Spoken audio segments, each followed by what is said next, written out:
Muito bom dia, Livaldo. Olá, Tiago. Bom dia para você que está em nossa companhia. Livaldo, vamos começar falando da entrevista concedida ontem pelo ex-presidente Jair Bolsonaro, ele que ainda se recupera, está internado para recuperação do procedimento cirúrgico que fez no aparelho intestinal, mas falou com exclusividade ao SBT Brasil e tocou em alguns pontos de repercussão, falou do processo de recuperação dele, mas falou também desse julgamento no Supremo Tribunal Federal relacionado à acusação de tentativa de golpe de Estado.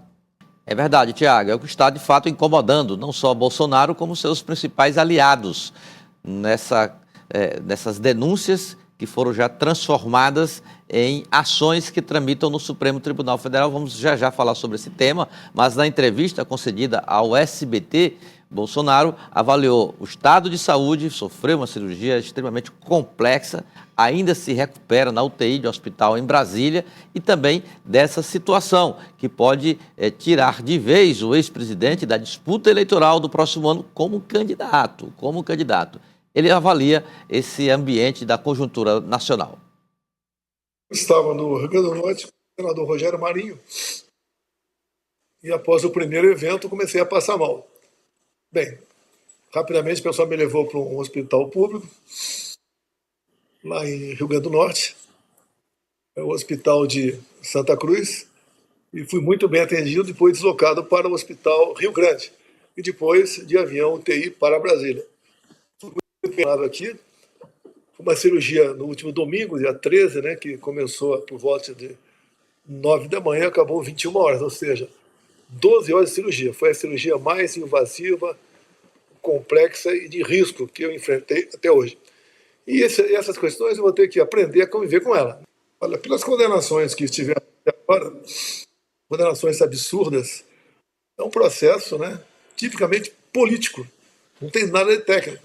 Então eu disse para você, como é que eu posso deteriorar um patrimônio se estava fora do Brasil?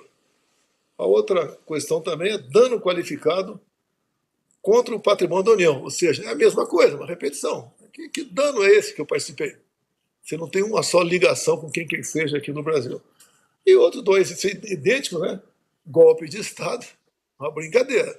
Golpe de Estado sem liderança, sem tropa, sem armas, num domingo e sem o respectivo presidente para você destituí-lo naquele momento. Então não tem cabimento esse tipo de acusação contra mim ou contra quem quer que seja que estão nesse processo. E outra é a organização criminosa armada. Você vai nas polícias legislativas da Câmara e do Senado e pergunte se alguma arma de fogo ou arma branca foi apreendida no 8 de janeiro com aquelas 1.000 e poucas pessoas. Nenhuma arma foi apreendida.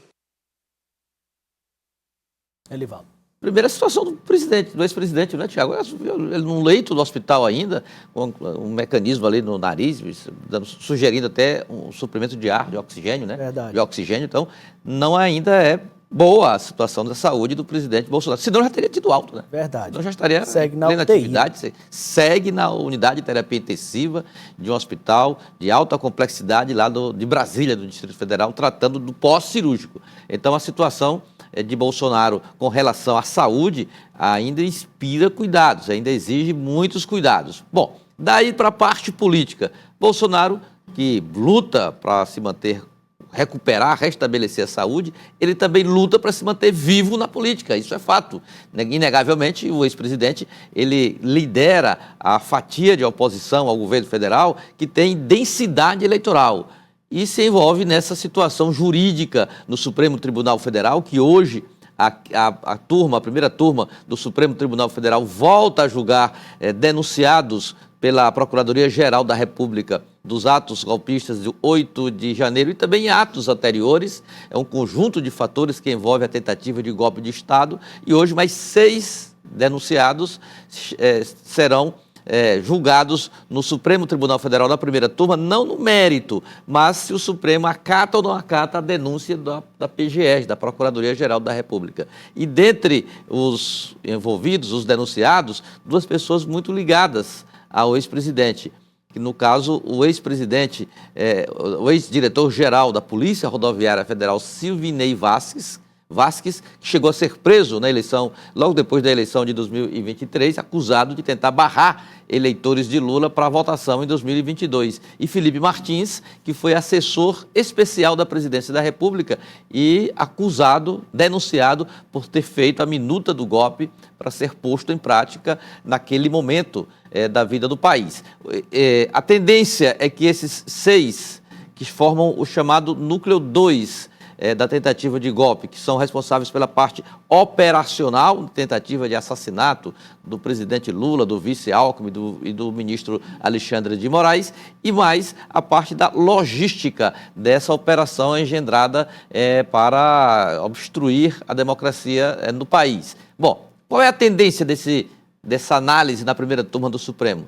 Pela composição e pelo que foi feito em relação ao núcleo 1, a tendência é que os 6 também sejam considerados réus nesse julgamento, nessa sessão, que com possibilidade de até 3 sessões de hoje até amanhã, mais esse desfecho desse processo que envolve a tentativa de golpe no país. Mais 30 nomes deverão ser apreciadas as denúncias até o final do mês de maio. E a expectativa do Supremo, Tiago, é que Bolsonaro seja julgado já no mérito ainda este ano, lá pelo mês de setembro. Então, o ex-presidente, ele reage naquele mesmo tom, alegando uma motivação meramente política, o envolvendo em relação à tentativa de golpe, nega qualquer tipo de ação nesse sentido, disse isso com todas as palavras da entrevista que concedeu ao SBT, mesmo acamado no hospital, na UTI de um hospital em Brasília. E Bolsonaro estava no primeiro núcleo, né, da denúncia já aceita pelo STF. Já é réu. Já é réu, neste caso, né, Elivaldo? Muito bem. Elivaldo, trazendo para cá, para o estado do Piauí, o governador Rafael Fonteles decretou luto em função da morte do Papa Francisco. É verdade. O governador do estado, ontem à tardinha já, assinou o decreto de luto oficial de 7 dias, a contar do dia 21, aí é o documento oficial do governador Rafael Fonteles, e assinado também pelo secretário de governo, Ivanovich Pinheiro. Bom, segue essa, digamos assim, uma lógica nacional. O governo federal fez o mesmo, o presidente Lula, Supremo Tribunal Federal, Congresso Nacional, com o presidente e senador Davi Alcolumbre, o governo do Piauí adota esse mesmo procedimento em respeito e também de confraternização, lembrando com luto a morte de Mário Bergoglio, a sua santidade, o Papa Francisco, a morte ocorrida ontem lá em Roma. Então, o estado do Piauí permanece em luto por 7 dias a contar do dia de ontem, 21 de abril. Elivaldo, me atualiza agora sobre a tramitação do Pacto pela Ordem lá na Assembleia Legislativa do Piauí. Para você que não está acompanhando, o Pacto pela Ordem é um conjunto de medidas elaboradas pelo governo do estado com o objetivo de endurecer as leis, as regras contra a criminalidade. Aí foi mandado esse pacote para a Assembleia Legislativa. Qual é o próximo passo agora? É verdade, a matéria já foi lida, apresentada, tramita na Comissão de Constituição e Justiça e conforme o presidente da Casa, Severo Eulálio, manifestava na apresentação, a disposição da Assembleia de abrir o debate para a sociedade. E o líder do governo na Casa, o deputado Dr. Vinícius Nascimento, confirmou ontem, já para amanhã, dia 23, uma audiência pública, a primeira. Provavelmente nós teremos 2 ou até 3 para discutir essa matéria. A ideia da tramitação, segundo o líder do governo, Dr. Vinícius Nascimento, é propiciar a sociedade organizada através de instituições como OAB, associações, enfim, movimentos sociais, discutir essa matéria que trata, como você bem disse, Tiago, de um conjunto de medidas para o aperfeiçoamento da segurança pública. Só que muitas dessas medidas que endurecem, que fecham o cerco contra a criminalidade, necessitam de leis que salvaguardem, leis que protejam essas medidas. Por isso, a tramitação e a necessidade de aprovação lá na Assembleia Legislativa. Desses debates com a sociedade, é possível que apareçam até sugestões de aperfeiçoamento das mensagens que já estão tramitando na Assembleia Legislativa e que foram recentemente lançadas no Palácio de Karnak pelo governo do estado. Elivaldo, vamos falar agora de seca, né? Um assunto que preocupa aqui no estado do Piauí. A meteorologia fala que desde 2017 não se tinha um evento na magnitude que nós estamos enfrentando, especialmente na região do semiárido, onde as reservas de água já estão lá embaixo e já se tem uma urgência, né, em apressar o atendimento através de carros-pipa para garantir o abastecimento de famílias em diferentes regiões do estado do Piauí. O secretário de Planejamento, o Washington Bonfim, está coordenando essas ações integradas de enfrentamento. A situação é complicada, com consequências imprevisíveis. A falta de água em pelo menos 140 municípios já provocou decretos de situação de emergência. Desse total, em aproximadamente 40, as operações através de carros-pipa já devem começar esta semana.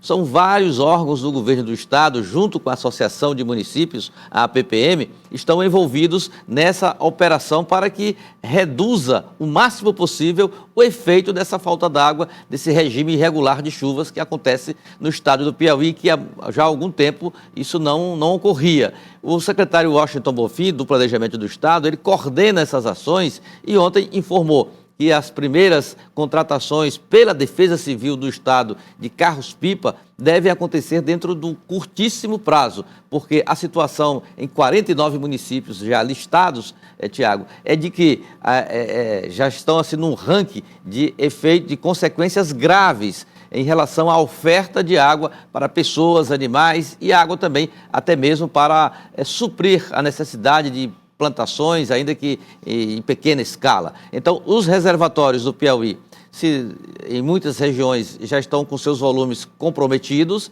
mesmo assim, é preciso muito rigor na administração ou no controle desses recursos hídricos e exige, de fato, essa ação integral. Portanto, a Secretaria de Planejamento coordena essas ações que nós já poderemos ter efeitos de providências adotadas no âmbito do governo do Estado. O que se espera também isso? O governo do Estado tem instrumentos para agir? Tem. Agora, não são suficientes. É preciso o braço da União, a participação efetiva de ministérios como Desenvolvimento Regional e Integração e a Defesa Civil Nacional, a União, recursos federais para socorrer essas regiões onde a seca atinge com mais gravidade, com mais intensidade o estado do Piauí. E falando nisso, a propósito disso, o presidente da APPM, Associação de Municípios, está indo ao Distrito Federal em busca também de ajuda, ele fala. Exatamente. São duas missões do presidente Adimaelton Bezerra. Primeiro, tentar destravar emendas ou as indicações de emendas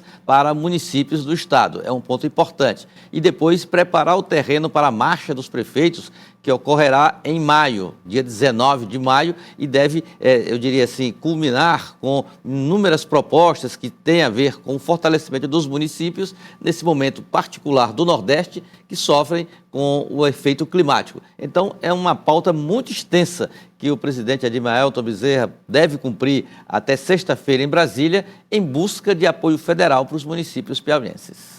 É isso, Elivaldo? É isso, Tiago. Amanhã tem mais. Amanhã tem mais e a gente se encontra lá. Muito obrigado, Elivaldo Barbosa, pela participação mais uma vez.